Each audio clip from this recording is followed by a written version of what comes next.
The words hit like a thunderclap, and the room seemed to exhale all at once. But just as relief began to creep into the faces of the staff, the man turned to the customer who had spoken up earlier. "Thank you for sharing your experience," he said, his tone softening. "It takes courage to speak out, and I hope others will follow your example." The manager began to stammer an apology, but the man stopped him.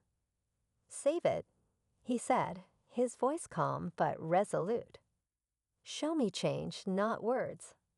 He turned to leave, but just as he reached the door, he paused and looked back. "Oh, and one more thing," he said, his eyes locking with the employee who had first confronted him. "You might want to take a closer look at the people who walk through your doors. Sometimes they're here to teach you something, if you're willing to learn." With that, he walked out, leaving the store in stunned silence. The employees stood frozen, their faces reflecting the weight of what had just happened. The manager clutched the report like a lifeline, already calculating how to turn this around. And the customers? They left with more than their shopping bags. They left with a story they'd never forget, one that challenged their own assumptions and reminded them of the power of humility and respect. The man's departure left a quiet ripple of change in the store. The employees, still shaken, exchanged glances that reflected a mix of guilt and realization. The manager stood frozen for a moment, then carefully placed the report on the counter, his expression resolute. "We need to talk," he finally said, addressing the staff. The employee who had confronted the man nodded silently, her earlier confidence replaced with a humbled awareness of the lesson she had just learned. For the customers, the incident sparked conversations that carried out the door. Some left reflecting on their own assumptions, while others admired the man's composure and the unexpected twist that revealed his true identity. The store itself changed over time. Policies were re-examined, training programs introduced, and the staff worked hard to rebuild the trust they had so nearly lost. In the end, it wasn't just about a single incident, but about growth, accountability, and the courage to make things right. The manager carefully tore open the package, his fingers fumbling with the tape as the room seemed to close in around him. Everyone watched in silence, the air thick with anticipation. When he finally pulled out the contents, a sleek black folder with an embossed logo came into view. His face went pale as he flipped it open and read the letter inside. His eyes widened, darting back and forth between the paper and the man standing calmly in front of him. "You're him?" the manager stammered, his voice barely above a whisper. The employees exchanged confused glances, their curiosity now mingled with panic. The man simply smiled, a small, knowing smile that said everything and nothing at once. "Yes," he said, his tone steady, but his words carried the weight of authority.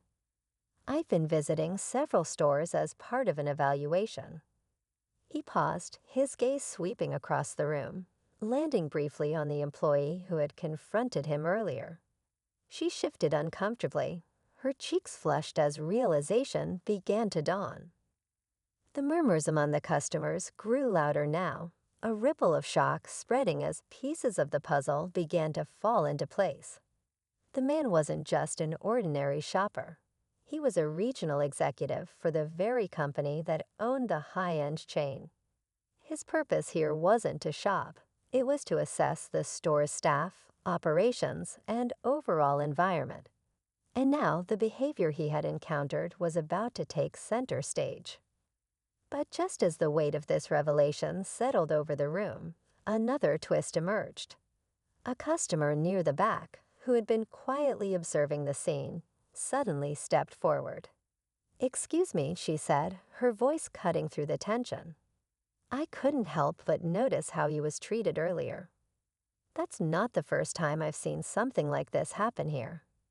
Her words hung in the air, sharp and accusatory, adding a new layer to the unfolding drama.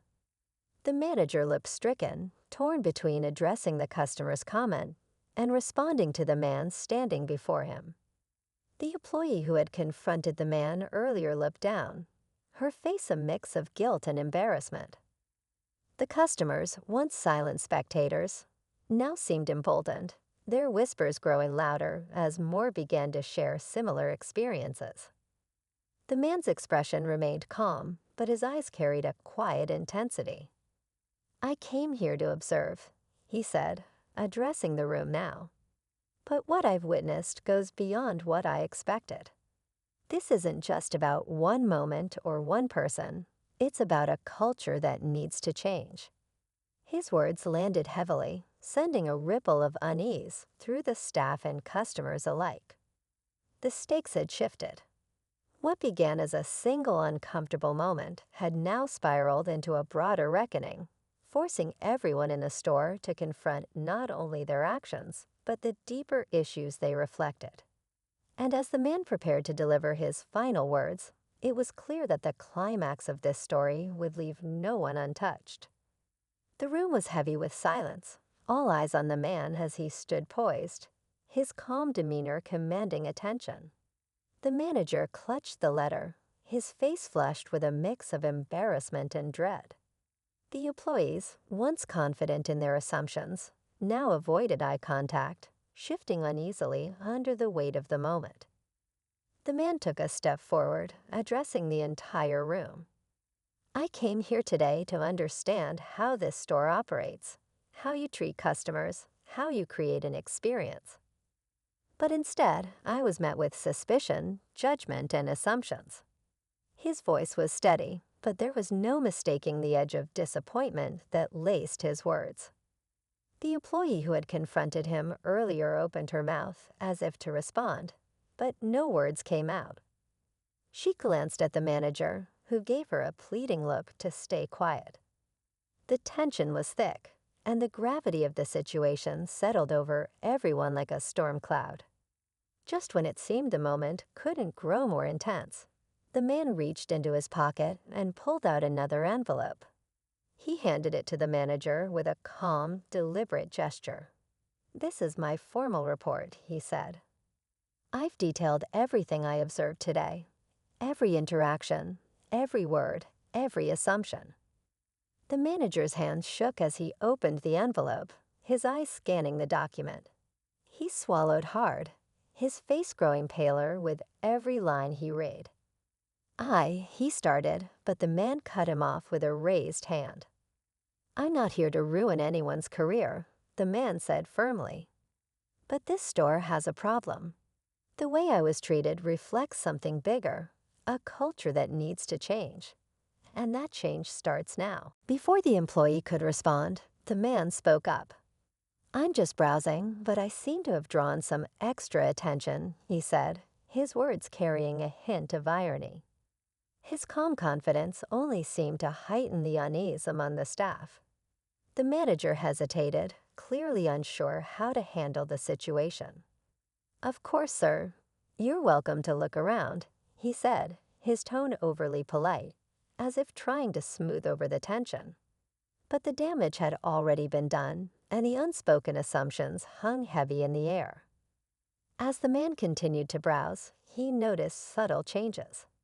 Some customers shifted uncomfortably, while others seemed intrigued, their curiosity piqued by the unfolding drama.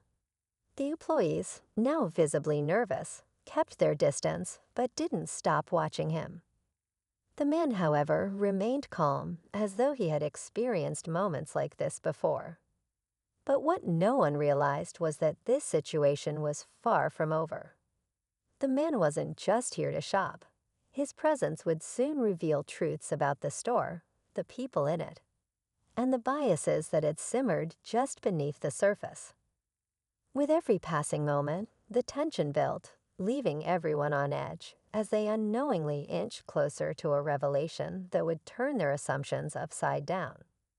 The store grew quieter, the usual hum of activity replaced by a tense stillness. Every move the man made seemed to draw 100 eyes, and yet he carried himself with a quiet dignity, as if he was used to navigating spaces like this. The manager lingered nearby, pretending to tidy a display, but his eyes kept darting toward the man.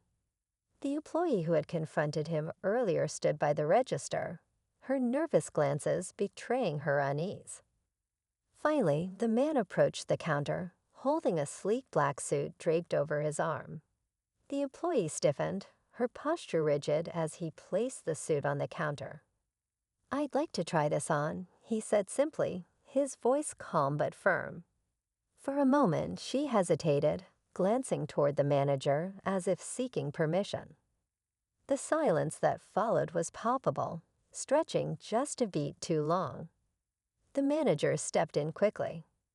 "Of course, sir," he said, forcing a smile and gesturing toward the fitting rooms. The man nodded, taking the suit with him and walking away without a word. The tension didn't leak with him, though it lingered, growing thicker as whispers filled the space.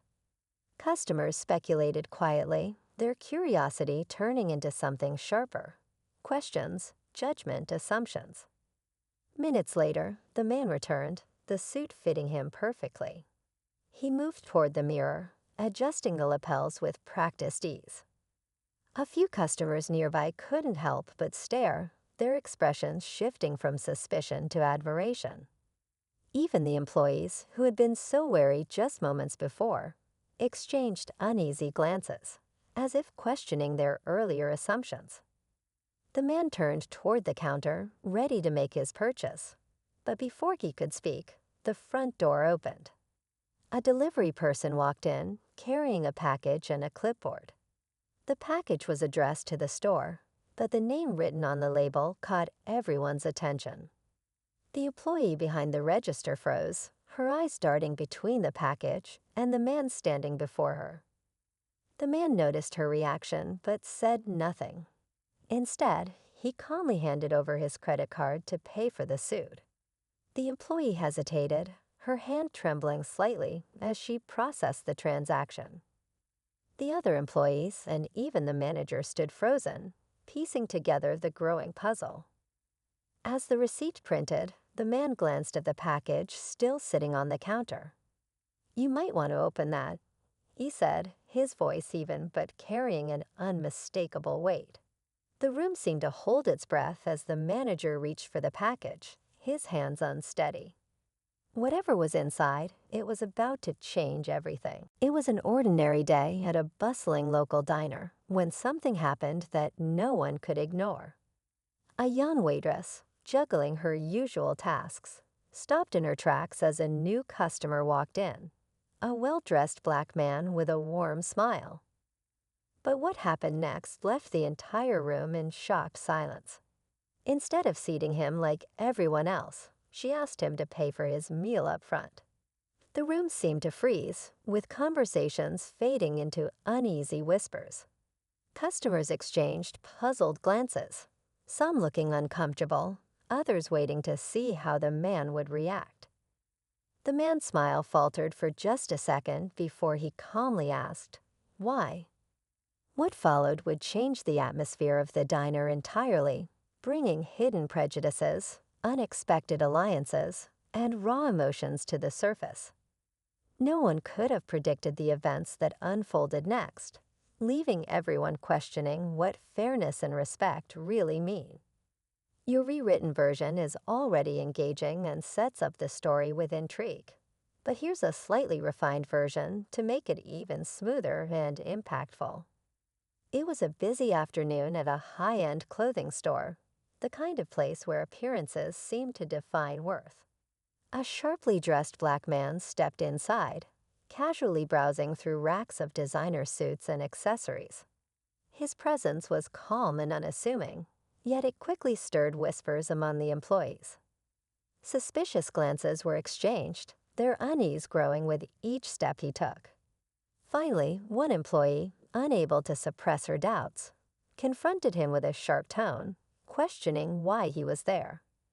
What they didn't realize was this man wasn't just another customer. His identity carried a weight and significance that would leave everyone in the store utterly speechless. What happened next was a powerful story of prejudice, accountability, and a shocking twist that no one saw coming. Stay tuned to see how this moment unraveled and the unforgettable lesson it taught. The man paused, caught off guard by the employee's tone. He raised an eyebrow, his calm demeanor unwavering. "Is there a problem?" he asked, his voice steady but curious. The employee, visibly uncomfortable but firm, gestured toward the racks he had been browsing. "These are high-value items," she said carefully, her words laced with implication. Nearby shoppers began to take notice, their eyes darting between the man and the employee. A couple whispered to each other, clearly unsure of what to think. Another staff member hovered nearby, looking unsure whether to intervene or stay out of it. The tension in the air grew heavier. "I'm aware," the man replied, his tone still composed. He reached for a neatly folded blazer and examined it with genuine interest, ignoring the uncomfortable stares around him. But the employee wasn't done. "We've had issues in the past," she added, as if trying to justify her actions without saying the quiet part out loud. The man's expression remained neutral, but something flickered in his eyes. Disappointment, perhaps, or weariness. "I see," he said quietly, returning the blazer to its place. He glanced around the store, noticing how the atmosphere had shifted. Even those who weren't involved seemed to be watching closely, waiting for what might happen next. Meanwhile, behind the scenes, the store manager had been alerted. He approached cautiously, his polished shoes clicking softly against the tile floor. "Is there a problem here?" he asked, looking between the employee and the customer.